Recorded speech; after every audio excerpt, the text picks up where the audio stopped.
Bom, pessoal, para a gente entender um pouco melhor sobre o funcionamento do flip-flop, eu desenhei agora um flip-flop com essas entradas assíncronas, tá? Coloquei a tabela verdade para que a gente recorra sempre que for calcular o JK, né? E se vocês observarem, esse dispositivo, ele é um dispositivo sensível às bordas de descida do meu clock, não a borda de subida, tendo em vista aqui essa inversão, tá?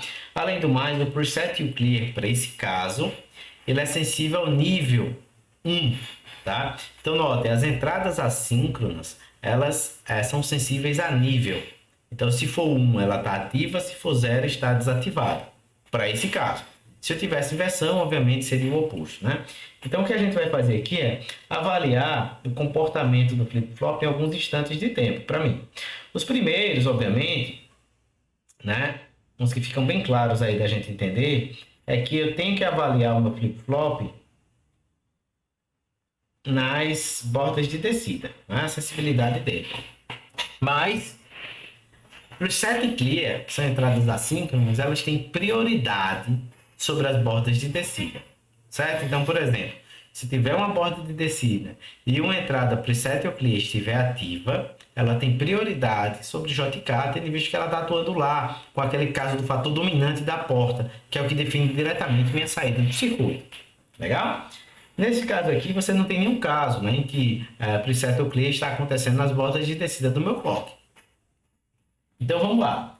Instante inicial agora aqui, eu posso dizer para o meu sistema que é zero, que o meu Q vale zero. Por quê? Porque o clear está ativado e o clear é uma entrada assíncrona. Então, enquanto o clear estiver desativado, não importa o que está acontecendo em J, em K, né, na descida do clock, o meu Q vai ser zero durante esse instante. Tá? E ele vai permanecer em zero até quando? Até eu ter um sinal de descida do clock ou um sinal de preset. Nesse caso aqui, o que acontece primeiro é o sinal de descida do clock. Então, na descida do clock, eu vou avaliar, então, o JK, tendo em vista que clear e preset estão desativados. J1, K0, o meu Q vai para 1. Ele permanece em 1 até a próxima descida do clock ou até eu ter a ativação de um clear ou de um preset, que também não acontece nesse caso, né? Então, eu fico aqui até a próxima descida do clock. Nessa descida do clock, o meu K é 0, é 1, desculpa, e o meu J é 0, o que vai levar a minha saída para 0, tá? J0 e K1, saída 0. E aí eu continuo aqui até quando? Até ter uma variação do meu clear do preset, ou do preset. O que acontece aqui, ó. Então, tenho a ativação de um clear, mas minha saída já é 0. Então, de fato, ó, acaba não tendo alteração na saída, ela vai permanecer em 0 aqui. E depois eu tenho o meu clear desativado nesse instantezinho aqui de tempo, ó, mas não é preset. Então, ele continua aqui em 0 até a próxima subida de descida de clock. Na descida de clock, eu avalio e verifico. JK vale em quanto? 1 em 1. Logo, eu vou pegar o meu Q anterior e invertê-lo. Né? Aqui anterior barrado. Continue em 1 aqui, ó. Vai ter um momento em que eu ativei o meu preset. Então, minha saída vai ser setada em 1. Já estava em 1, continua em 1. Né? E depois ele continua, tendo em vista que clipe e preset estão desativados, até o próximo sinal de clock, no qual eu tenho novamente a inversão, dado que JK vale 1. Tá? Então, eu espero que tenha ficado um pouco mais claro aqui sobre o funcionamento do meu clear do preset.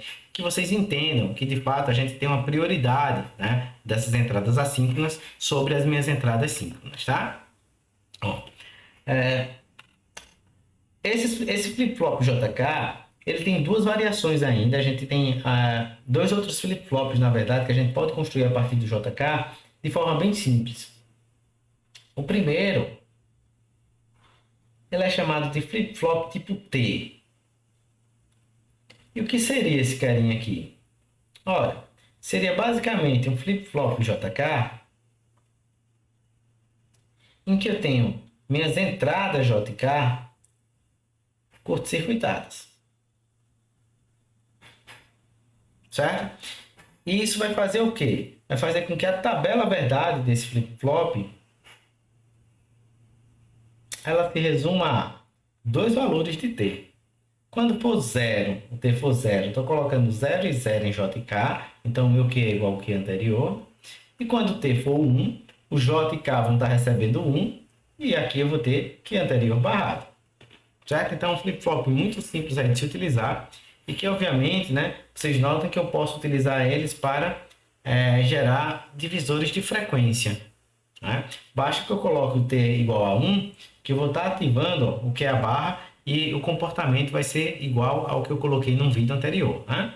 E o outro flip-flop que a gente tem, que é um dos mais utilizados, é o mais utilizado, na verdade, é o meu flip-flop tipo D. Né? E que é a modificação que eu tenho nele é a mesma que eu tinha no meu flip-flop SR. Tá? Então, olha, a gente tem aqui, né, basicamente, um flip-flop JK, um flip-flop JK, QI barra, e aí eu vou colocar minha entrada D dessa forma. E o que é que isso vai fazer para mim? Ora, vai fazer com que eu tenha uma tabela mais simples, tá? Onde eu coloco ou D0 ou D igual a 1. Quando o D for 0, eu estou colocando 0 no J e 1 no K. 0 no J e 1 no K, o meu Q vai ser 0. Tá? Então, para D0, eu tenho Q 0. E para D igual a 1, eu estou colocando J igual a 1 e K igual a 0. J igual a 1 e K igual a 0, eu tenho o meu Q igual a 1. Né? Então, eu tenho aqui para D1, o que é 1, o que de fato é idêntico ao que a gente viu lá no caso do LED, né? O LED tipo D. Então, é muito simples de trabalhar com esse tipo de flip-flop. Basicamente, eu tenho uma entrada de dados. Se eu quero gravar 0, eu coloco 0 na entrada e dou um pulso de clock. Tá? E se eu quiser gravar 1, eu coloco 1 na entrada e dou um pulso de clock. Se eu não quiser que tenha alteração na minha saída, basta que eu não dê pulso de clock no meu sistema. Tá certo? Então, é um flip-flop bem tranquilo aí de se trabalhar. E é o mais utilizado hoje em dia em circuitos digitais, tá? Então vejam, pessoal, todos esses flip-flops que a gente viu, eles têm, obviamente, as versões com entradas preset e clear, sensível à borda ao nível 0 ou ao nível 1, tá? Qualquer tipo de flip-flop vai trabalhar dessa forma. Então é muito importante que vocês entendam os três tipos, pelo menos aqui, de flip-flop, o JK, o D e o T, tá? O SR é menos utilizado, né? E aí, a partir desses três flip-flops, trabalhar e definir o diagrama temporal, entender como seria o funcionamento dele ao longo do tempo, tudo bem?